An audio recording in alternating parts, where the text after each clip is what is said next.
Hello, everybody, and thank you for joining tonight's webinar. My name is Lauren Amaskai, and I'm the Regional Marketing Manager for Young Rail Professionals on the Yorkshire and Northern East branch.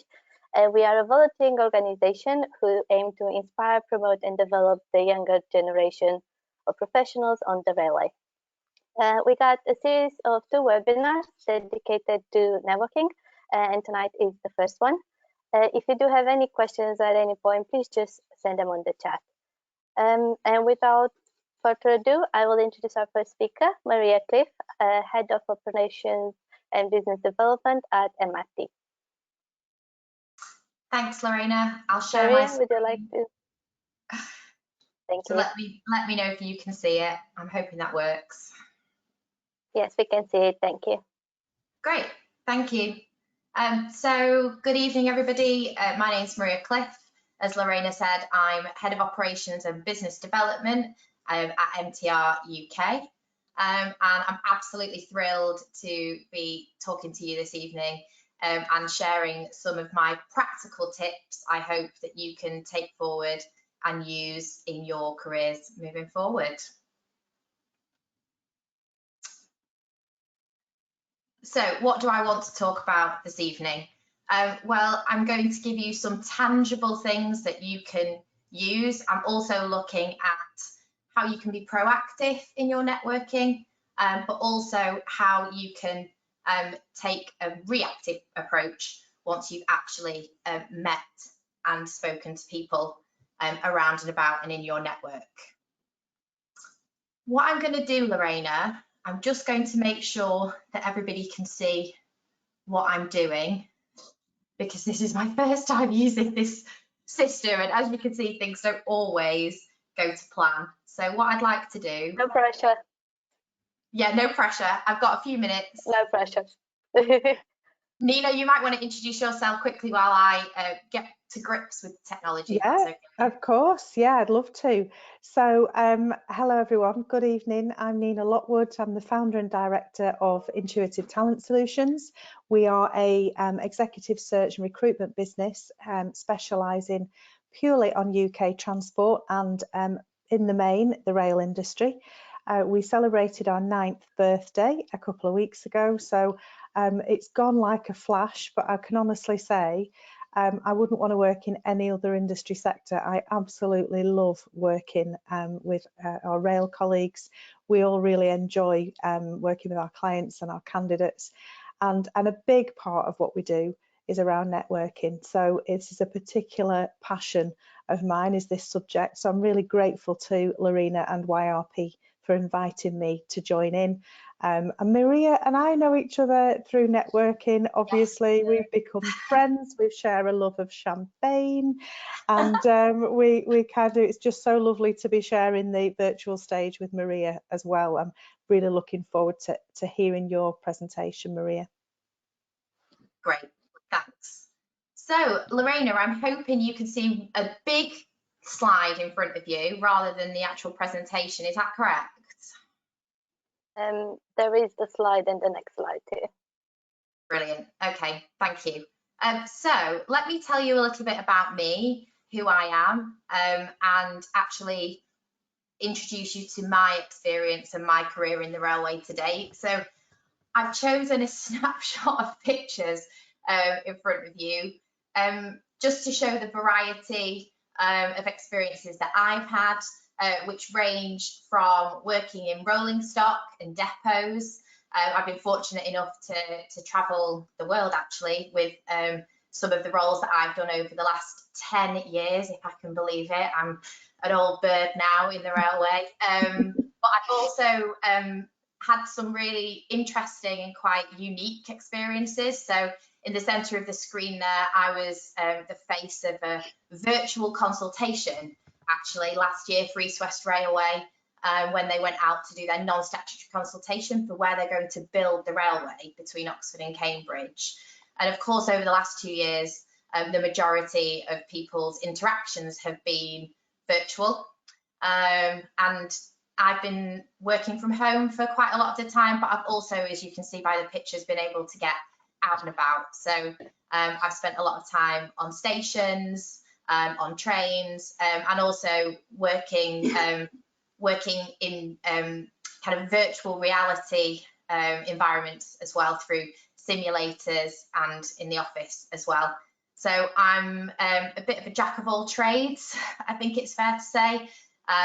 My experience is, the majority of it is in operations, so working on stations, working as an onboard manager, managing a depot of drivers for 3 years at Oxford, and then 3 years at East West Railway Company as their head of operations. Most recently, I'm 6 weeks into my new role at MTR UK, so this webinar is quite poignant to me as well, because I have to build a brand new network, but also take forward a lot of the existing connections that I've already got from some of my previous roles as well. The first thing I did when I was putting these slides together was Google what networking actually means. And this was the definition that came out at the top of Google, which said that it is the action or process of interacting with others to exchange information and develop professional or social contacts. So I thought I would break it down and talk you through what my view is on this definition itself.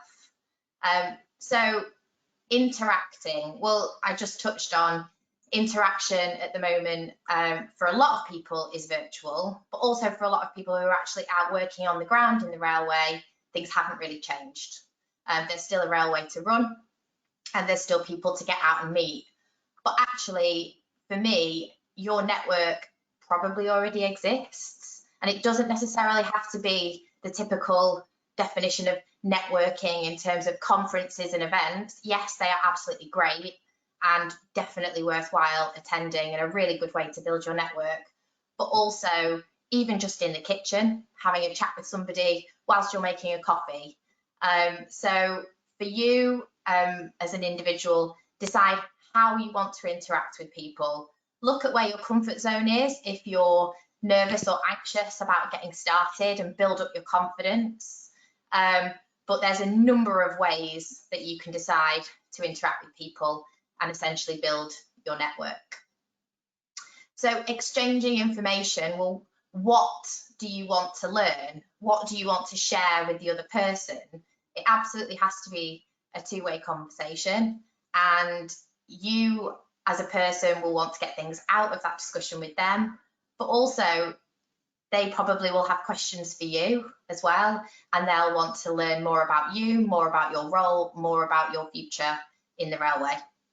So be prepared for a two-way conversation, because that's what makes it interesting. Contacts, who? So I kind of think of networking, I've put there at the bottom, as a bit of a journey. You will have an existing network. The people that you know will have their own existing networks, and the railway is kind of a bit like a family tree, I think. So you might want to meet and talk with people who you've never met, but it's really straightforward to just start small and build it from there. So the action or process. So when do you want to network? You know, there'll be times in your career when you're really, really busy in your role, and so networking rightly will take a back seat, and then there'll also be times where it ebbs and flows, so you can capitalize if you've got a bit of headspace and a bit of room to talk to new people and to build your networks.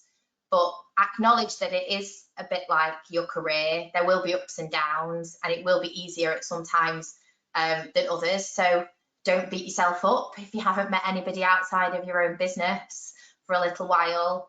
And also, you know, speak to your line manager, speak to the senior people in your organisation, make those contacts and get them to acknowledge that it's a part of your role. I think Nina's going to touch on it later, but networking can be seen as an add-on or an addition to what you're doing. But for me, it's an integral part of my personal development. So I don't think it should be ignored. So how can you be proactive in terms of building your network? Well, there's some things that I've put on this slide that I think you can do right now. You know, even this evening, later this week, at the weekend, whenever you've got time. Nina's going to go into more detail about LinkedIn and social media, but just little things like making sure that your profile on LinkedIn is up to date is really important. Liking posts, putting up your own posts and making them interesting. So sharing photos with people, sharing articles, and utilising social media as much as you can. I mentioned your existing contacts. If you want to reach out to senior people, generally they've got PAs or executive assistants. So make the connections with them and maintain them as well. Because generally, whoever you talk to, my advice is to talk to everybody the same.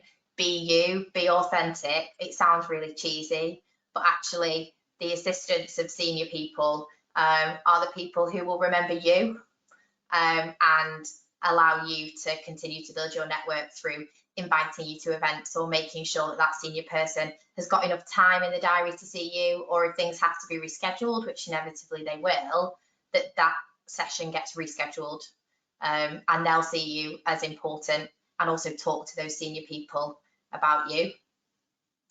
An informal approach is something really easy that you can do. It doesn't have to be in someone's office with an agenda and you know, things circulated beforehand. I really like to just go for a coffee with someone. You learn a lot about people and you can then take forward things that you remember, like what type of coffee they like or how delicious the cakes look, and do they bake with their families on the weekends? Where have they traveled to and had the best croissant of their life? There's lots of little informal things that you can pick up on that mean that if you don't necessarily have a lot of things in common, it's almost like a first date where you can find things to talk about and you can find common ground. So I find that an informal approach works really well, and then generally that can lead to more formal conversations. And finally, you know, proactively be informed, read up on what's happening in the industry, have an opinion, have a view on things, because it's likely that the people you'll continue to talk about, one of the main things you have in common is the rail industry. And you can learn a lot from other people's opinions, but have a view of your own. And that's a way to make yourself stand out and have some really interesting discussions with other people as well. Reactive. So you can pick and choose these things, have a think about them, reflect on them, and if they would work for you as an individual. But something that I do, and it's not onerous at all, is I keep a contact log. I keep a contact log of people that I meet either through work, through some of the roles that I've done, or at events. And actually, I've surprised myself over the last 3 to 5 years of how many times I've referred back to that contact log, not just for myself, but also to give other people's details and suggest and share my network with others so that they can start to build their network. And I don't necessarily write War and Peace. It can sometimes just be a sentence that triggers my memory. So where we met or something interesting that they told me. And it's a very simple Excel spreadsheet, but I really like it and I use it all the time. So give it a go if you think that it would work for you. It's particularly helpful when I know a company that someone works for, but I can't always remember their name. So that's my first suggestion. Follow-ups.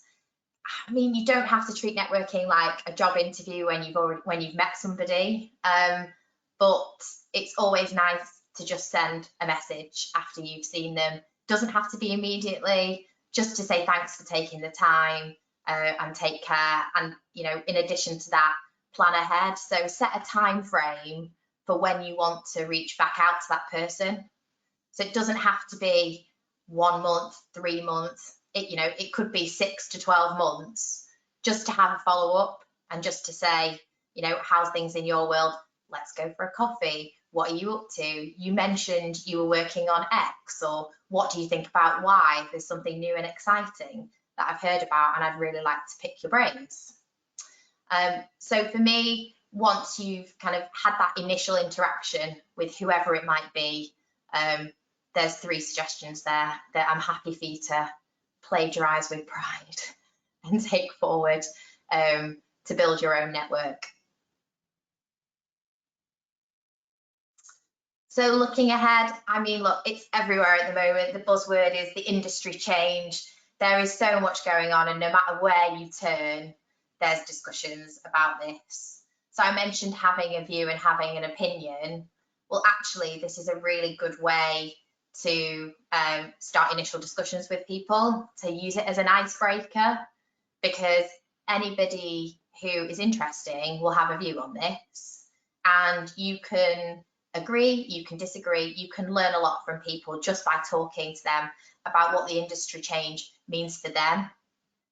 Generally, people like to talk about themselves, so giving them an opener to do that in terms of industry change, their business, their role, their future, what their views are, use the industry change as an excuse to have a conversation with people. And then, to be a little bit more controversial, I think it's really easy to talk to the people that you like, to talk to the people that you've got common ground with and you've got things that you both agree on. But actually, we should be creating a balanced network for ourselves. So that means talking to people that you wouldn't necessarily interact with or associate with, talking to people who you wouldn't normally meet, talking to people whose paths you would never usually cross with.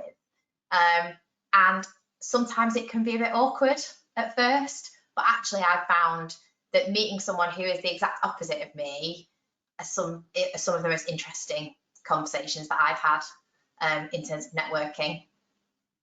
So push yourself out of your comfort zone, and it sounds really cheesy, but actually it works and it opens other people's eyes. And if they meet you and you're from a totally different part of the industry or the sector, again, that helps you to be a little bit more memorable. So I would say start small, build it up. And my kind of final tip before I go on to the next slide is ask people who they think you should talk to. If you've had the chance to explain more about you, what your aspirations are, what your role is, this is the absolute golden ticket for me to say, is there anyone else that you think it would be interesting for me to have a conversation with? Is there anyone else I can learn from? And use that person's name to say, I met with Nina, we had a really great coffee, and actually she suggested that I reach out to you, and I'd really appreciate if you could take the time for us to have a chat. Use and abuse your existing connections, and that is another really good tool for building your network. And you'll find that people return the favor as well, and refer people back to you. So it definitely works both ways. Finally, so I think, in summary, you can realistically apply those first 2 bullet points. Be memorable, be informed, find, the topics of conversation that you are interested in, but also have some questions. Have some questions for the people that you meet, whether it is things that you just don't have the foggiest about, that you really want to learn, and you think that that person might have some of the answers or the ideas, or it might be something controversial that is divisive, and you want to find out which side of the fence that person falls down on. So you can have a debate with them, or you can agree and take that forward. And then use the leaders you already know. There's lots of people in our industry at a senior level who absolutely acknowledge that diversity and inclusion is really, really important. And that doesn't have to be necessarily from an age perspective or how long that you've been in the industry, but even down to diversity of thought, which is something that I find fascinating in bringing people into the railway industry from all types of backgrounds, whether it's through apprenticeships or through graduate schemes or just through recruiting in the right areas and getting the right people in. So capitalise on, you know, the unique aspects of the railway industry. I think I said I've been in it almost 10 years, which is bonkers. But I have found over the last couple of years that it is only 1 or 2 degrees of separation in our industry, without a doubt. It is absolutely massive, but the longer you spend, the more you realise that everybody actually knows each other, which from a networking perspective is really beneficial for us. There are so many benefits to networking. You know, it helps you to enhance your sphere of influence. It helps you to build your business. It helps you to kind of build your own knowledge. And when Nina introduced herself, you know, we met a number of years ago now. I think it's 5, Nina. But the contacts and the network that you build and the people that you meet are your future friends, you know, your future employers and your future colleagues. So I hope that some of that has been helpful to you. Even if you just take one thing forward, then it was worth me spending the time to talk to you this evening. And thank you very much for your time. I look forward to the Q&A a little bit later. I'll hand back to you, Lorena. Thank you. Thank you very much. That was really interesting. Nina, would you like to take over then? Okay, perfect. Wow, that was ace, Maria. Loved it. And I love hearing somebody else's perspective on networking, on this skill, which can sometimes feel like it's a kind of magic art. You know, this networking. What is this networking that you refer to? And is it as if it's kind of you've got to be part of some secret club or, you know, a magic circle, when in fact, as far as I'm concerned, it's about building relationships. It's about meeting people, talking to people, engaging with them and building relationships, which in the main, you know, in the first instance are there because you are growing your career and doing that in whichever way, you know, whichever role you're in, then networking is an absolute critical skill as far as I'm concerned. But so many of those networking connections, which start off from a professional perspective, actually do end up developing into social contacts.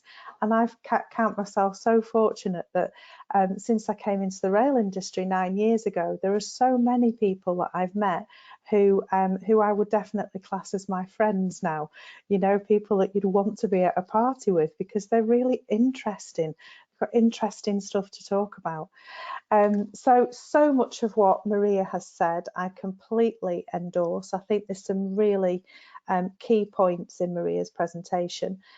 It's not an add-on, I think, would be one of the things that I'd point out. And I'm in my 50s now. I'm in a different part of my career to many people who will be tuning in to this evening's webinar. But I remember, if we go back into the dark ages, what networking was actually perceived to be at that point. I remember a colleague saying to me, and this is going back, I guess, about, I don't know, 15 years or so, a colleague saying to me, "Oh, you're off gallivanting again then, are you?" Because I was going to a networking event. It was seen as a jolly trip out. And, you know, it's not work. Well, actually, it is work. It's not an add-on. It's part of being really, really good at your job. There are lots of benefits to it, which Maria's already outlined, in terms of enhancing your knowledge, building your influence, increasing your network of contacts who are able to help you in lots of different ways, and you can help them. So this is a reciprocal arrangement. So going back to the old days when people used to turn up for networking events with literally a full packet of business cards and their ultimate objective was to hand out every one of these. I don't need to spark a conversation, I don't need to engage with you. As long as you've been willing to take a business card off me, then happy days, I've met my objective and I can go back to my real job. It's developed a lot since then, I'm delighted to say, and for me it genuinely is the most enjoyable aspect of coming to work. I'm fascinated by people. I enjoy talking to people. Another great point that Maria has made just now was the importance of going beyond your usual network. So there will be people that you are automatically attracted to having a conversation with because they might do a similar role to you. They might come from the same geographic location as you. They might have gone to the same uni as you did. There'll be things that you have in common with them. And definitely I share Maria's experience there of when I've been brave enough to let go of the ledge and say, actually, there's somebody there who looks a bit scary, quite honestly, because they're so far removed from what I do and how I do it and what my experience of life has been, then gosh, could I really hold a conversation with them?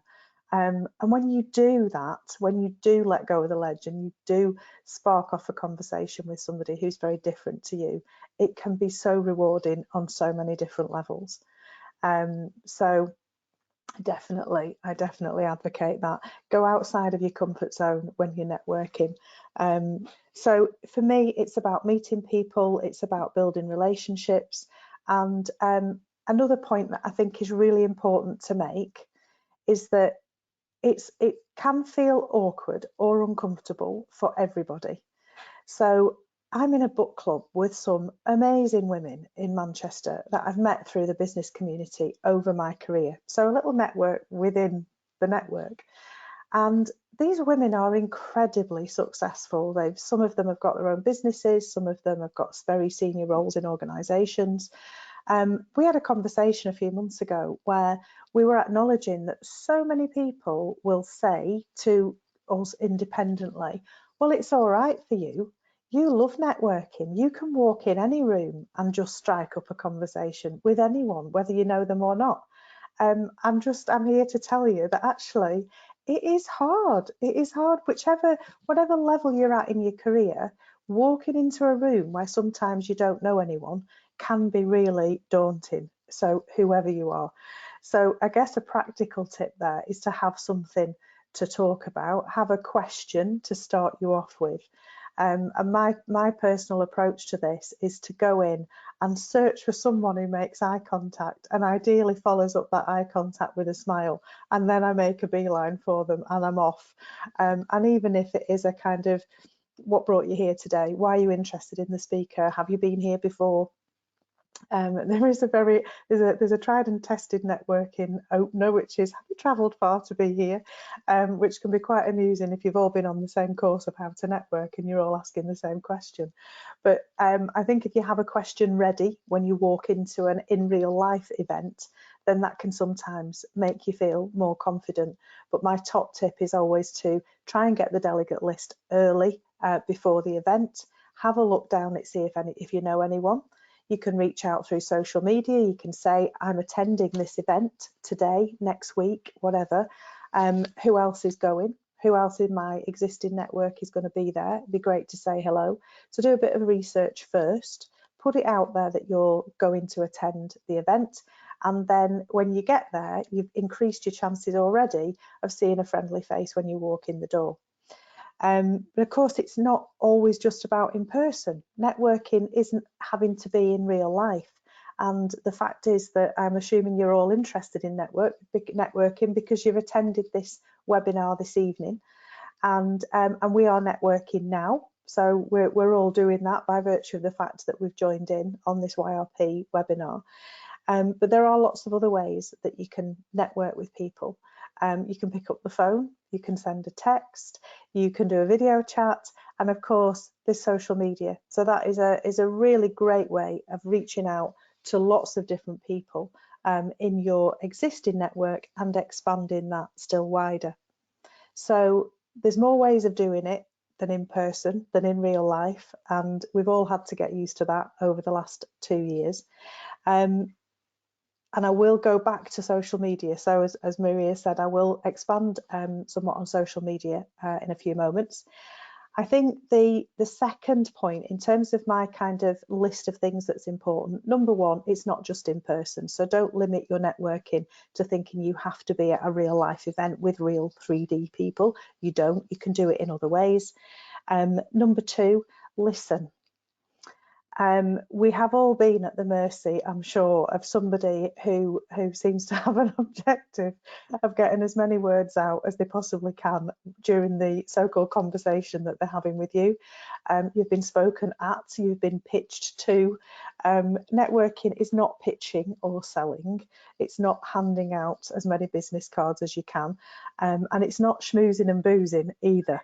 It is in a professional capacity. It doesn't have to be in real life. There's other ways of doing it, as I've said, but the most important thing, whichever communication media you are using, is to listen.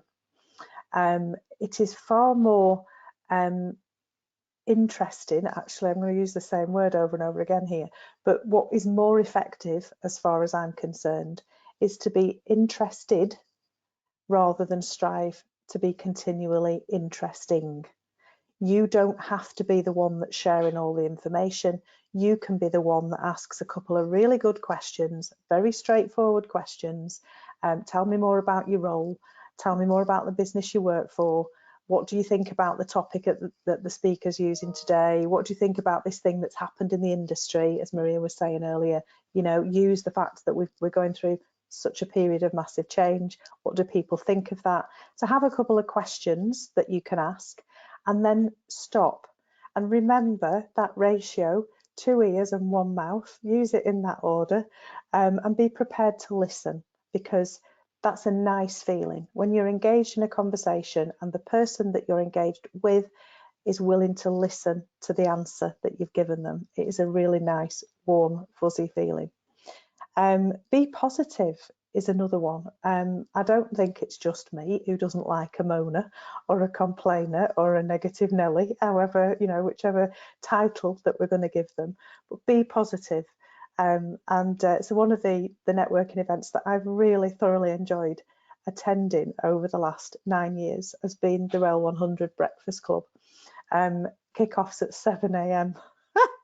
So if you can manage to find your positive attitude, your energy and a big smile at 7 o'clock in the morning before you've even had your first coffee, then I think we're off and running on the positive front. Use humour, be likeable and memorable.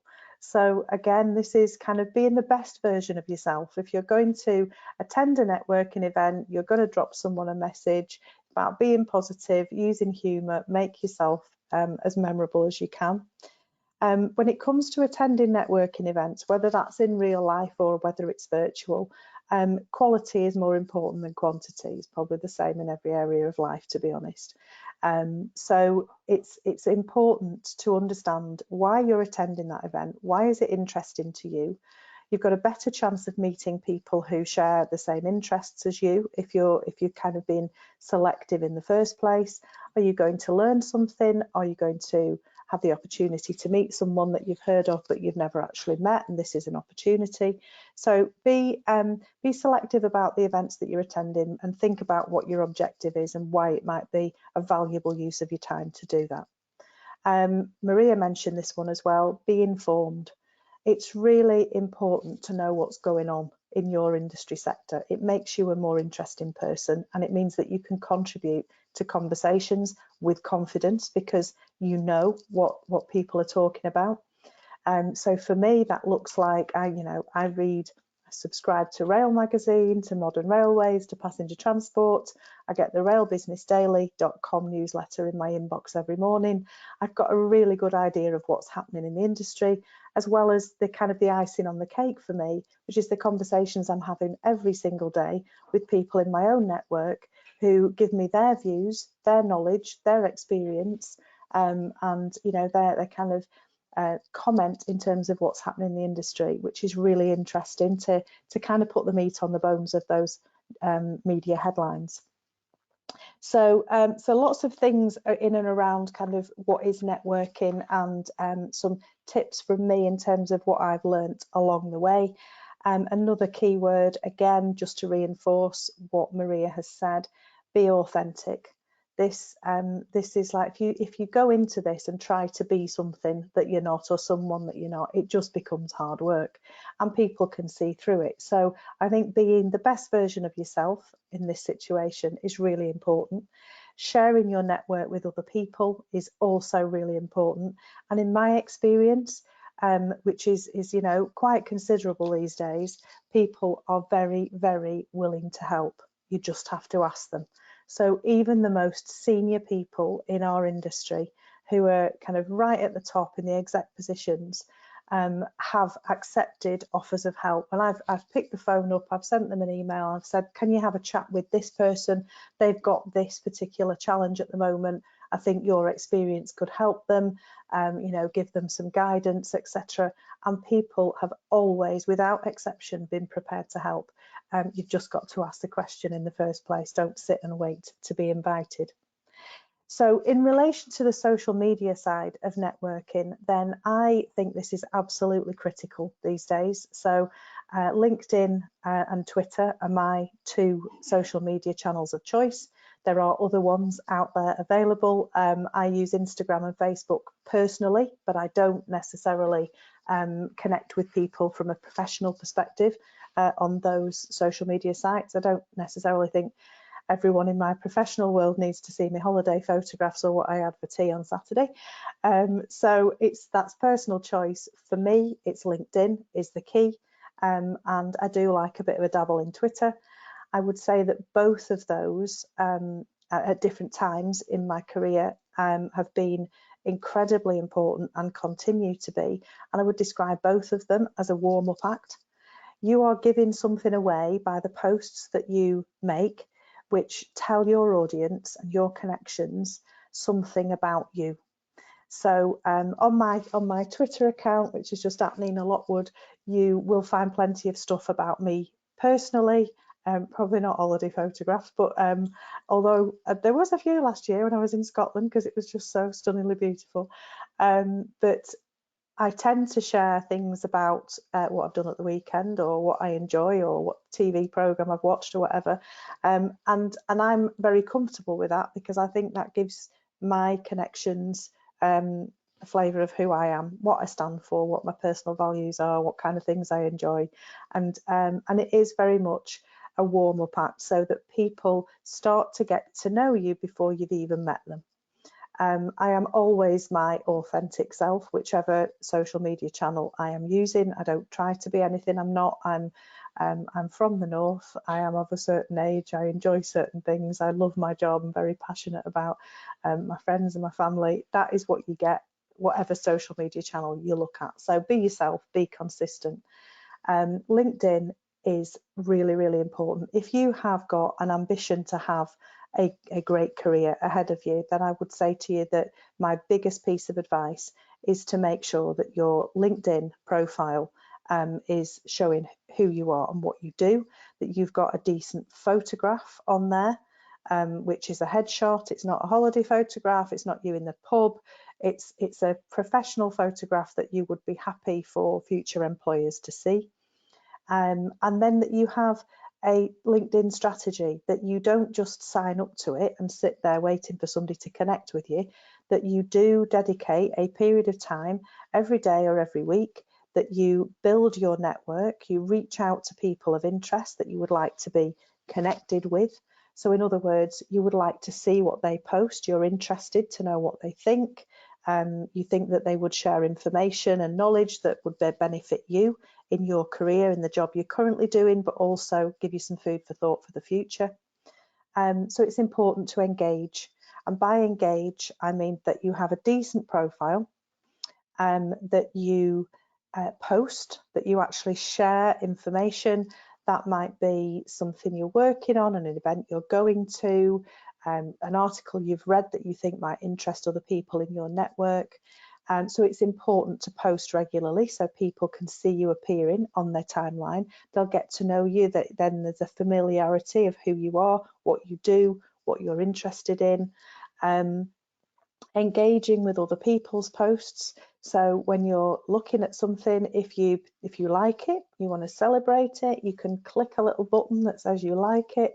You can comment on it. Quite often people will put a question on the end of their LinkedIn post, inviting comments. So if you've got an opinion one way or the other, whether you agree or disagree, as long as you're doing it professionally, then that should be welcome. So react to it with a like or a celebration or a, oh, that's insightful, whatever works for you with that particular post. And comment if you feel like you've got something valuable to contribute. You might want to share that post if you think that other people in your network will benefit from it. There's lots of organisations, for example, at the moment, posting about vacancies that they have.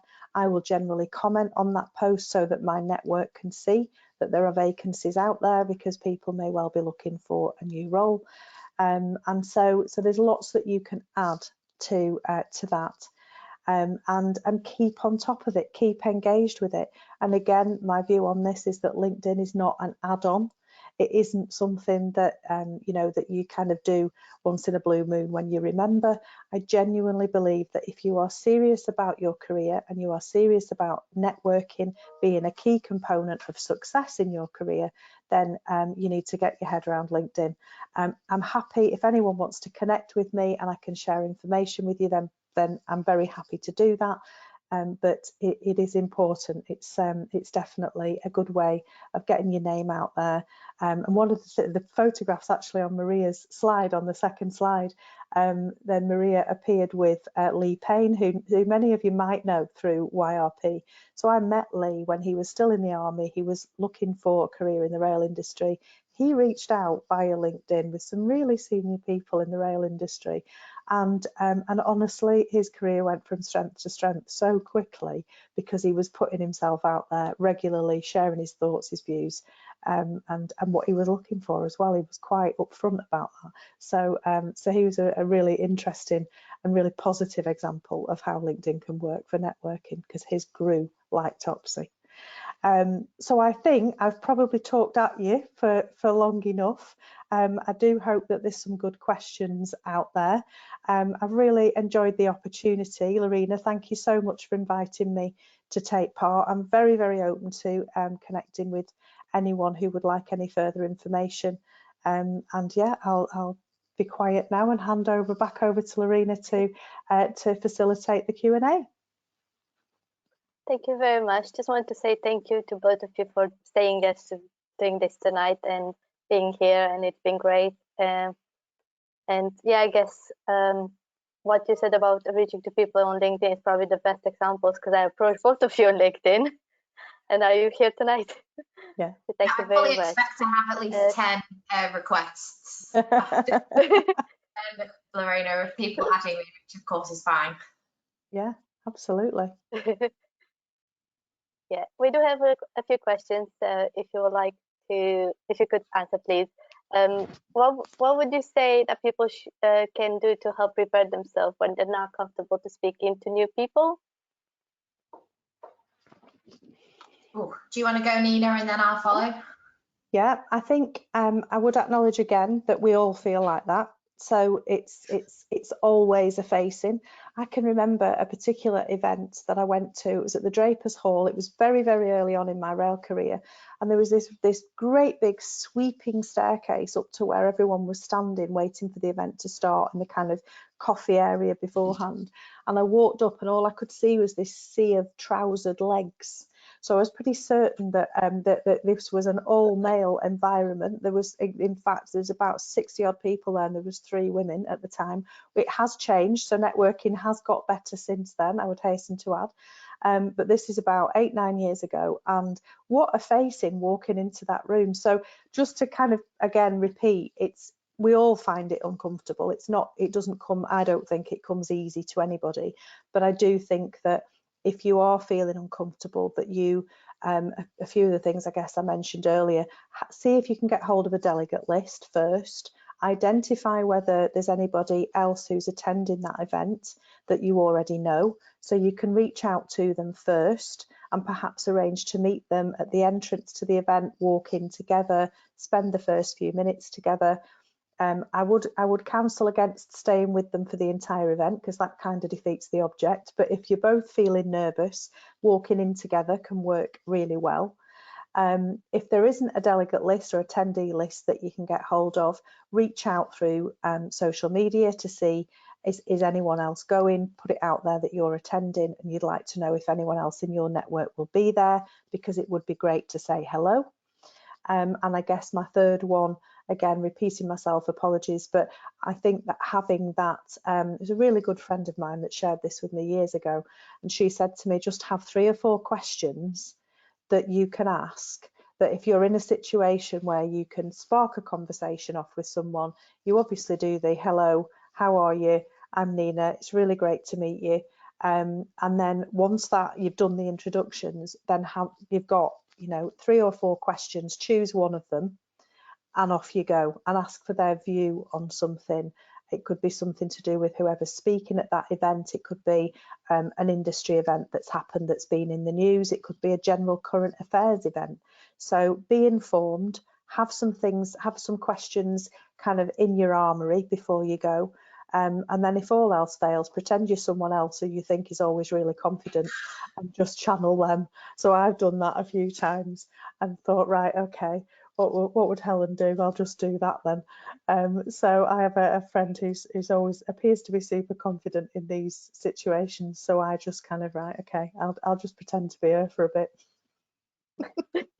I think for me, firstly, if it's in person, I always find it really helpful to have a prop or something in my hand, and not my phone, so that I'm not kind of just standing there and twiddling my thumbs. So whether it is a cup of coffee, whether it's the brochure for the conference, whether it's the delegates list, something really simple and straightforward to kind of keep my hands occupied, I find that takes away some of my nerves and makes me less focused on what I'm going to do and who I'm going to go and approach and talk to.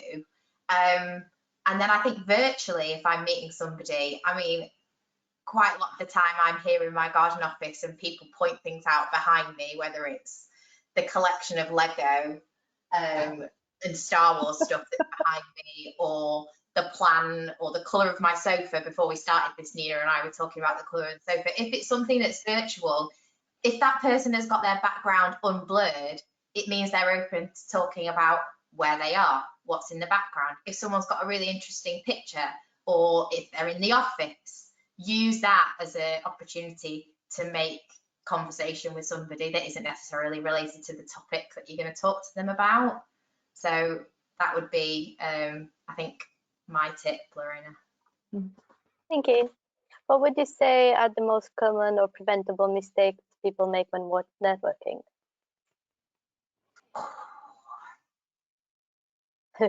First one that comes to mind. I think I'm back to the 2 ears and 1 mouth ratio on this one. I think sometimes nerves can get the better of people and they feel that they've got to keep talking, because then, everything will be all right if I just keep talking. Whereas actually, once you've asked a question, then that's the opportunity to stop talking and let the other person respond. And when they've responded, that will generally mean that there's another question in there or something that you can contribute. But I think the biggest, certainly from my own personal perspective, I think I've been caught in enough situations of being talked at networking events that I've wanted to be rescued from. So I think listen is a good thing, and that's kind of just be prepared to let other people have their say. I would say sticking with the same people all day. And I'll hold my hands up. I have definitely done it. If I totally feel out of my comfort zone, going to a conference and you're automatically drawn in to the people that you know and love and know you're going to have a good time with. And quite frankly, I think that's just human nature. That's not specific to the rail industry. It's anything that you go to, whether it's out with your friends or to a wedding or any sort of event. you want to have the best possible time, and you know the people that you're going to have it with. So it's a really tough call to say, I know that this might not be as exciting as a conversation I would have with you, but I'll see you in a bit, and I'm going to go and just talk to other people. Because that's, you know, the whole point of going to virtual or physical events, and generally, you know, building your network. And the other thing, which seems ridiculous, is buy the coffees. Buy the coffees if you're going to meet somebody. Always offer to buy the coffee or be the first one to get around in, because trust me, it will come back to you tenfold, and someone will always remember your generosity.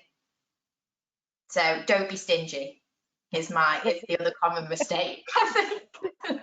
That's words to live by generally, I think. Yeah. For the sake of £6, you know, it could be the job of your dreams in 5-10 years time that person offers you. So that would be my other tip. How would you handle a situation where the person in front of you isn't engaging or won't enter in the conversation? Ooh. I would find a topic of common ground. I love to talk to people about holidays. I love to talk to people about where they've been and what they've done. And particularly in the last couple of years, no one's really gone anywhere. So again, it's an icebreaker to say, you know, talk about holidays, talk about, you know, if you think that person's going to be willing to open up about their family or what they like to do on the weekends. Having somebody talk about an area that they're comfortable and confident to talk about is opening an avenue to having other discussions. So even if you don't know them, there's a couple of kind of options, I think, there for people to use. And Nina said some really good ones. Ask them about their job, ask them about their business, because people love to talk about themselves. I think also, you know, I think that's a brilliant idea, because people, there are going to be very, very few people who haven't got something to say about the holiday question. Because even if that's like, oh my God, I haven't had one for 2 years, or I've got one booked, or, well, we had one booked and this is the 6th time we've had to cancel it because of like the pandemic, whatever. Everybody, I would imagine, has got a story about holidays. So I think that's a brilliant suggestion. I guess my contribution to this part of this question is, but also just be aware that sometimes if you feel like you're flogging a dead horse, then just bring the conversation, such as it is, to a close and say, listen, I'm sure that you've got lots of other people that you want to connect with at this event. It's been really great to talk to you. I really hope that you have a great afternoon, evening, whatever it is. I'm going to go off and have a chat to some other people and go off and circulate. So I think it's absolutely right and proper, even if you're having a super duper interesting conversation, actually, to just acknowledge that we're all here to circulate. And it is, like Maria said, it's very easy to find someone that you're enjoying the conversation with and just stay with them. Equally, if you're not enjoying the conversation, it is perfectly acceptable to excuse yourself professionally and positively, and wish them a pleasant rest of the event and move on to somebody who might want to engage with you. Thank you. Yeah, and I have to say, it has worked for me in that I've definitely sat on a bus with an existing managing director of a talk and talked to them about holidays. So, you know, people say to me, how do you find common ground with somebody? I can tell you it's worked for me in practice. We sat on the bus with our backs on our knees and we talked about holidays. And that was when I was a graduate and they were an MD. So, yeah, use it. Yeah. It's a great one. Apart from social media, are there any other ways to maintain contact with your network? Yeah, I reach out. So particularly if I'm in the office or out on site, I think I've always enjoyed talking to either my existing team. If you're on a train, we all travel by train, obviously. Talk to the guard if you see the driver on the platform. Talk to the people who are on the ground, because quite frankly, they always have an opinion. They always have things that they want to talk about with you, and you can get unique insights from you know, existing staff and existing colleagues to use when you're having conversations with your wider network.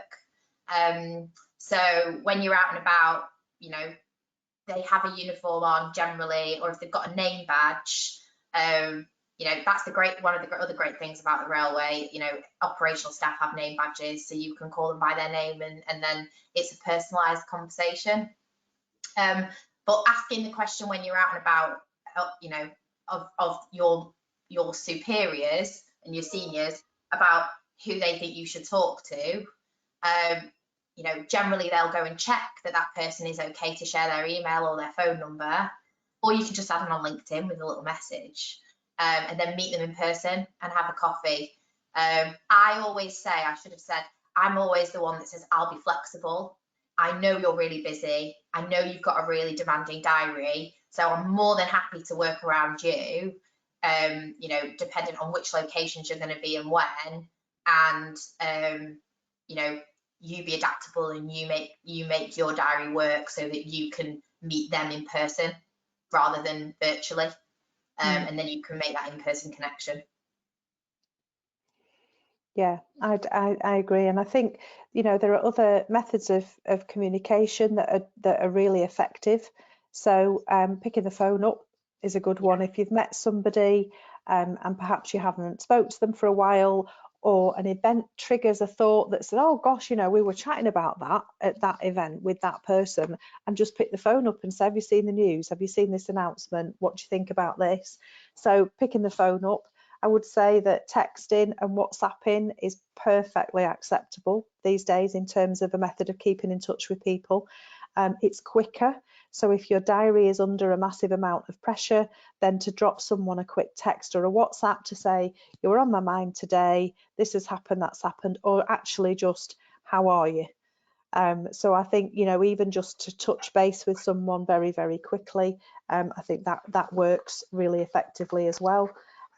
Video chats, these are the, you know, if somebody's, I've got a number of people now who we have regular, you know, every couple of months we'll book in a 20-minute Teams call. We can say hello, we can kind of put the world to rights, we can chat about what's going on in the industry or anything else, but we touch base, and before we leave that call we book the next one in, so we can keep that dialogue going, and because there's shared interests and we know that we have an interesting conversation when we speak. Thank you very much. We are slowly running out of time, so I'll only ask one more question, and apologies to anyone I haven't got around to. We are having another networking event next week at the same time, so please join that one too. If people have got questions, Lorena, they can send them to Nina and I on LinkedIn. Yeah, absolutely. Yeah, do that. Yeah. But I was going to ask one more, you know, one last one for the road. If your manager isn't open for you to go to networking type of event, is there any advice you would give to persuade them? Interesting one. So I would say that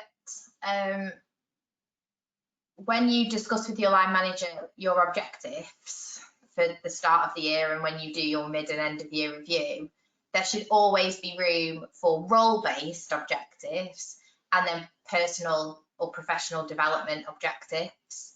So, and those two for me are very different. So there's an opportunity when you're talking through your own personal development and your own career plan and path for the next, you know, 5 to 10 years, that you can use that as an opportunity to formalize you building in some networking to your role. And, you know, ultimately, I think if your direct line manager isn't kind of on board, ask them how they network and see what they think and see how they use it. Because some of the stuff that we've spoken about tonight, I can guarantee you that they'll be doing it. So maybe they don't necessarily know that they're doing networking themselves. So you can kind of challenge them in a way that says, oh, well, it's interesting because you went to that conference, or I know that you met that person, and I'd really like to be able to learn from your approach and do some of that in my own role and in my own career. So yeah, have that kind of courageous conversation and make them realise that everybody networks, I think, in their own way. So it's just about finding what works for you. Yeah, 100% agree.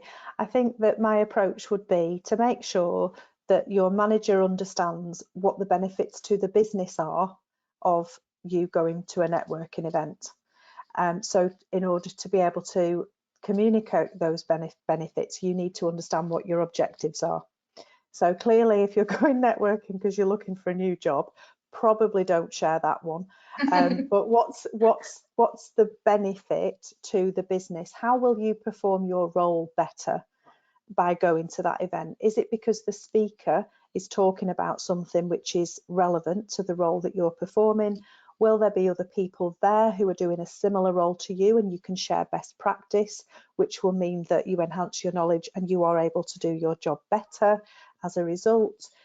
Is it to enhance the brand of the business that you work for because you're out there on the circuit talking up the things that are happening and the changes that are being made? There's loads and loads of positive reasons for going to networking events. So I would say if your manager is pushing back on that, then they probably don't understand the benefit of it, and you need to be very clear with them about what your objectives are. And as Maria said, this is definitely a conversation for being part of your review and your personal development and your career development goals.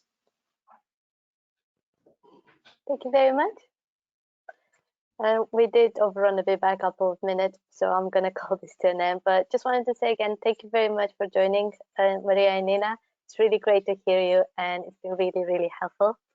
And also thank you to everybody joining the webinar tonight, and hopefully see you in a week's time. Thank you. Thanks very much. Bye-bye. Bye.